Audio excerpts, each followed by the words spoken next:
بسم اللہ الرحمن الرحیم۔ السلام علیکم ورحمۃ اللہ وبرکاتہ۔ عزیز طلباء طالبات، بسم اللہ الرحمن الرحیم۔ تقابل ادیان و مذاہب کا سبق نمبر 67 آج ہم پڑھ رہے ہیں۔ اس سبق کا عنوان ہے یونانی اور اسیری بابل کے اثرات۔ اس سبق میں ہم یہ پڑھیں گے کہ جب بنی اسرائیل پر یونان نے حملہ کیا اور اپنے حکومت قائم کی، بنی اسرائیل یونانیوں کی زیر نگی آئے۔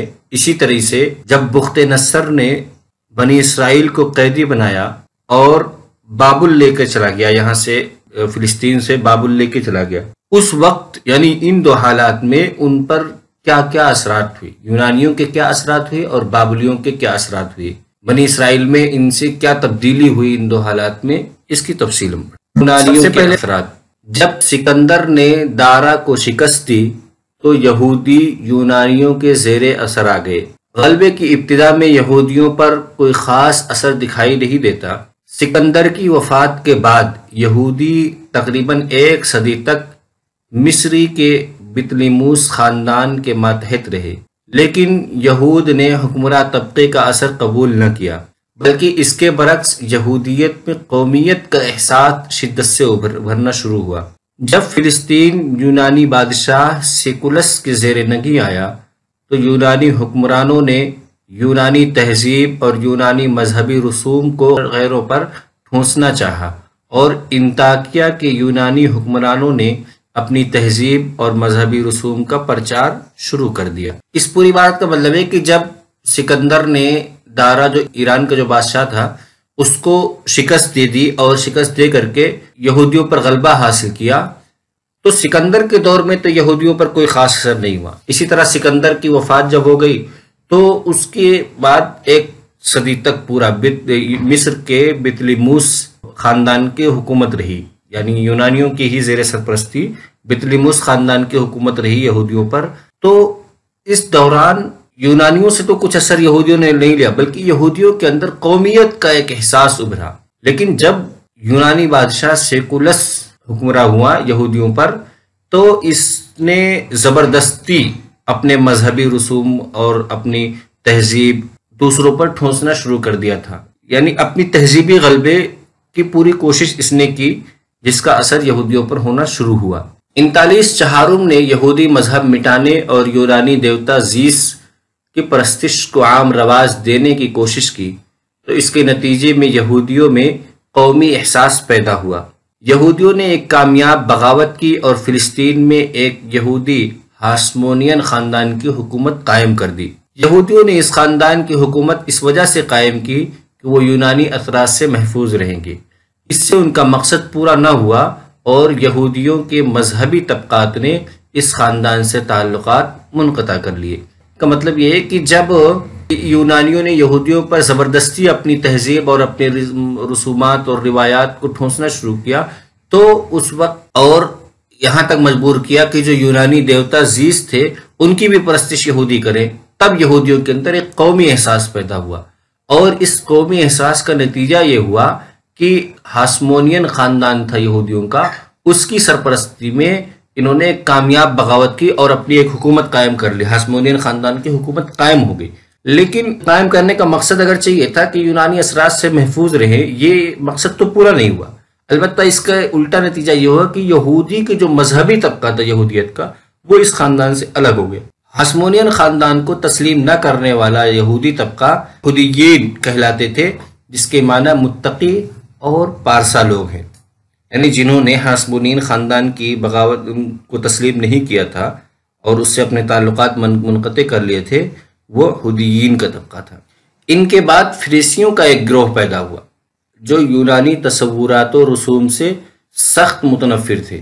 فریسی عزرا اور نحمیہ نبی کے پیروکار تھے۔ اس مذہبی گروہ نے یہودیوں کو غیر یہودی عورتوں سے شادی کرنے سے منع کر کے یہودیوں کو بت پرستی سے محفوظ رکھنا چاہا۔ چنانچہ مذہبی طبقہ اور حکمراں طبقے کے درمیان مخالفت پیدا ہو گئی۔ آخرکار مذہبی طبقے کی قیادت و سیادت تسلیم کر لی گئی۔ اب مذہبی طبقے کے ہاتھ میں مذہبی اور دنیاوی قیادت کی باغ ڈور اس حد تک آ گئی کہ ایک بار رومی حکمراں کو بھی اس کے سامنے حاضر ہونا پڑا۔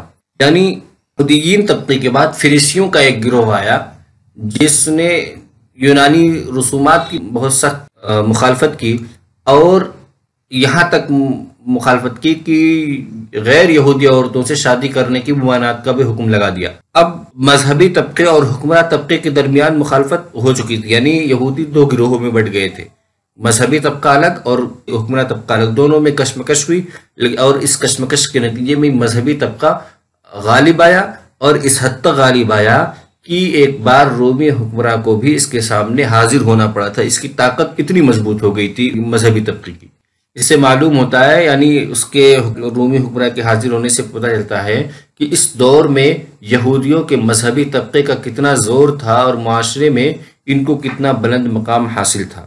بابل کی اسیری کے اثرات، ابھی ہم نے یونان کے پڑھا تھا، اب بابل کے یعنی بخت نصر کے حملے کے بعد جب یہ محکوم بنائے گئے یہودی، تو کیا کیا اثرات انہوں نے بابل سے کیا۔ بابل کی اسیری سے یہودی تاریخ کا ایک نیا باب شروع ہوتا ہے اور یہودیوں پر اس کے درج ذیل اثرات مرتب ہوئے۔ نمبر 1، قومی اتحاد کا وجود، یعنی یونانی کے دور میں تو قومی احساس پیدا ہوا تھا، وجود نہیں ہوا تھا، لیکن بابل کی اسیری جب ہوئی، حکم بنائے گئے، تب ان کے اندر قومی اتحاد پیدا ہو گیا۔ بابل کی اسیری سے پہلے اسرائیل اور یروشلم کی ریاستوں کے درمیان جو باہمی رقابت تھی وہ یروشلم کی تباہی کے بعد ختم ہو گئی، کیونکہ دونوں مملکتوں کا سیاسی موقف تقریباً یکساں تھا۔ آزادی کے حصول کے لیے قومی اتحاد کی ضرورت محسوس کی گئی، اور اس مقصد کے لیے یہودی مصلحین نے صرف یروشلم کو یہودیوں کی واحد قومی عبادت گاہ قرار دینے میں کامیابی حاصل کر لی۔ یعنی بابل کی اسیری کا پہلا اثر یہ ہوا کہ ان کے اندر قومی اتحاد پیدا ہو گیا، اور یہ جو دو گروہ دو سلطنتوں میں جو بٹے ہوئے تھے، اسرائیلی اور یہودی، جو دو سلطنتیں ان کی جو تھی وہ دونوں ایک ہو گئیں، اور اس بات پہ ان کا اتفاق ہو گیا کہ قومی عبادت گاہ صرف اور صرف یروشلم ہے۔ تمام یہودیوں کا اتفاق ہو گیا۔ دوسرا اثر قومی تشخص کے شعور کی پختگی، یہودیوں نے بابل کے دوران قیام بابلی تمدن سے کافی استفادہ کیا۔ ان کے قومی تشخص کے احساس و شعور میں زندگی و بیداری آئی، چنانچہ اپنی مٹتی ہوئی روایات کو زندہ کرنے کی انہیں فکر دامن گیر ہوئی، جس کے نتیجے میں گمشدہ توریت کی دوبارہ تدوین اور تلمود کی شکل میں اس کی مکمل تفسیر سامنے آئی۔ تیسرا، قیامت اور جزا سزا کا واضح تصور، عہد اسیری میں یہودیوں کا سابقہ زرتشتی مذہب سے پڑا، جس کے یہودیت پر بہت وسیع اثرات پڑے۔ چنانچہ زرتشتی مذہب کے اثر سے قیامت اور آخرت کی جزا سزا کا واضح تصور پیدا ہوا، جسے کتاب واعظ میں دیکھا جا سکتا ہے، اور جو خمیس موسیٰ علیہ السلام میں بالکل نہ پایا جاتا تھا۔ یعنی کہ جو توریت کی جو کتابیں تھیں، جو 5 کتابیں، اس میں آخرت کا، قیامت کا اور اس طرح جزا سزا کا، یعنی موت کے بعد کی جزا سزا کا تصور نہیں پایا جاتا تھا۔ انہوں نے زرتشتی مذہب سے جب ان کا، تو پھر حیات ما بعد الموت پہ بحث کرنی شروع کی، اس لیے جو توریت کے علاوہ جو کتاب ہے اس میں یہ بحث پائی جاتی ہے، یا تلمود میں اس کی زیادہ بحث ہے۔ آج کا اس خلاصہ یہ ہے کہ اس سبق میں ہم نے سب سے پہلے پڑھا کہ یونانیوں کے کیا اثرات، یہودیوں پہ یونانیوں کے کیا اثرات رہے، پھر بابل کی اسیری پہ سے کیا اثرات پڑے یونانیوں، پھر قومی اتحاد، جو بابل کی اسیری کے جو اثرات ہیں ان میں سب سے پہلا قومی اتحاد کا وجود ہوا۔ دوسرا اثر قومی تشخص کے شعور کی پختگی، یعنی اس میں پختگی آئی قومی تشخص میں۔ تیسرا اثر ہے کہ قیامت اور جزا سزا کا واضح تصور پیدا ہوا۔